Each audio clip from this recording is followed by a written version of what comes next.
the issue that we talk about in the show is people not wanting to share their feelings with each other, co-pilots, because one might be of more experience than the other, so they might know the thing that will save a plane from crashing, but they might not want to communicate it. Nathan, so I assume between you two, we like each other and we talk to each other. But there's things you probably don't share too. Nathan Fielder appeared on CNN. And if you know anything about who this dude is, the show is still comedy, but also this is a serious thing. But I've been just interested in commercial airline crashes just for a while, just as like a hobby. I sort of just read about them. Oh, you fly a lot? Like as a passenger? Yeah. Yeah, well, I fly normal, like planes, like everyone. So you're concerned about airline safety? He will always take control of any situation. I started to notice that they can always solve the technical stuff when a crash happens. You know, they work really hard to make sure that type of accident doesn't happen again. But for the human factor in communication, the thing keeps happening where there's miscommunication between pilots. So clearly there's concern, you lay it out in the show. We reached out to the FAA to see what it had to say about all of this. And it told us that it mandates all airline pilots and crew members to complete interpersonal communication training. And it says it isn't seeing the data that supports the show's central claim that pilot communications is to blame for airline disasters. Well, so I want to get you to respond to that, obviously. That's dumb. They're dumb. And here's the issue, is that they do, like I trained to be a pilot, and I'm a 737 pilot. I went through the training. The training is someone shows you a PowerPoint slide saying, if you are a co-pilot and the captain does something wrong, you need to speak up about it. That's all. That's the training. And they talk about some crashes that happened, but they don't do anything that makes it stick emotionally. And flip the scripts on his subjects. But I mean, it's like a human thing. You know what I mean? Like, there's definitely stuff, I'm sure you guys, like you brought up the analogy, but like, I'm sure Pamela, you don't say some things to Wolf, or, because you're between you two, who would be like the boss or the more, like you're Wolf Blitzer, right? So you're like, your name is first on the thing. So I'm sure Pamela, at times you might not want to say, you know, oh, Wolf wants to do something, you don't think it's a good idea. You might not want to express that always. She's very blunt. We actually have a pretty, I understand your but point. You have to say that now. No. I know, but you don't want to say to Wolf, you can't, you know, as a journalist, you don't want to say, oh, I don't want to. She says that. She says it to you. Yeah. So maybe you're afraid to say something. Here's the great thing about Wolf is he very doesn't have an blunt with her, ego. too. Okay. He has no ego, but I take your point that like. I mean, Wolf's in movies and stuff. He's a big deal. He's There Mission is Impossible.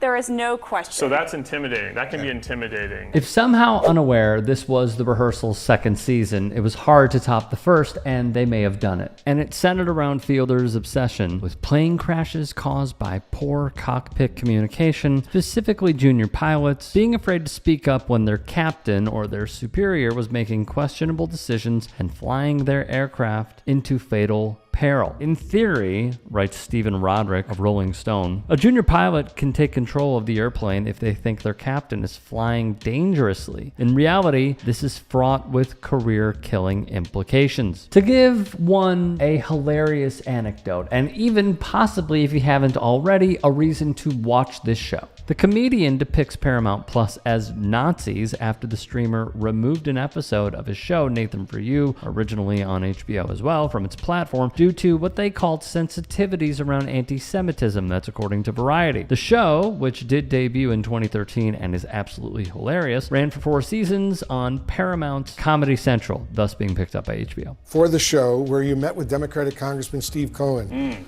He's the ranking member on the House Aviation Subcommittee. That meeting apparently didn't appear to go very well. In a statement to CNN, the congressman said this, and I'm quoting him now.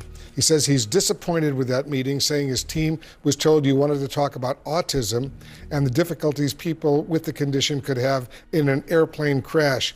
He also says most of the substantive parts of your interview never made it in the show. What are you hoping to get from that meeting? What were you hoping to get from that meeting? And have you spoken with other lawmakers here in Washington? Well, I actually think that I tried to point out with similarities between autism, masking, and what is happening with pilots in the cockpit. And he is on the aviation subcommittee, so, and I think he works in that area too. So I was trying to draw a connection and really bring up this important issue. And, you know, it's disappointing that he's sort of saying this now, because like he still has an opportunity to tackle this issue. He's the ranking member on the aviation subcommittee. And so I don't understand why. I mean, honestly, to be honest, like he didn't seem to know a lot about, like when I brought up CRM, which is this issue, he didn't seem to really be like aware of it and the specifics. So look, I wasn't going to bring that up because like, but he seemed to like come at me a little here that, you know, so I feel like we brought him a good thing. I find all this to be quite awesome, to be fully transparent. Someone like Nathan Fielder, who I'm not sure if you're aware got really good grades, is going on CNN and showing the relationships and how they have many flaws amongst coworkers. He exposed this right in front of our eyes. And I don't even know if the CNN audience picked up on it. I'm sure you guys did. You guys understand this stuff. But to see it just come full circle and almost be microcosmic of what he does in this show was chef's kiss brilliance. They got uncomfortable. There was one long pause that really just captures everything. Wolf is a professional. He tried asking a few follow-up questions that were duds because he's fairly boring.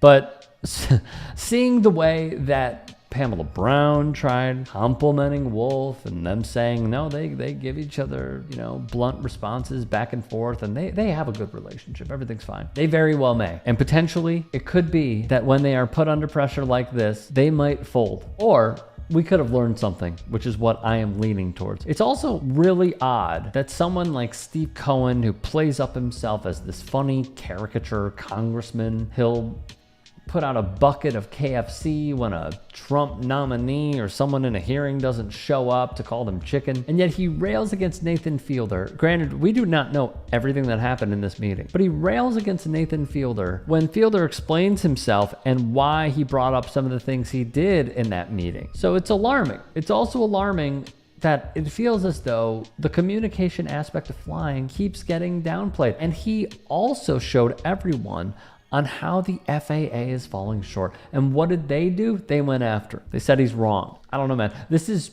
perfect for Fielder, considering, if you know anything about his work, that it is hilarious but relevant. And he really played his role once again to a T. A+.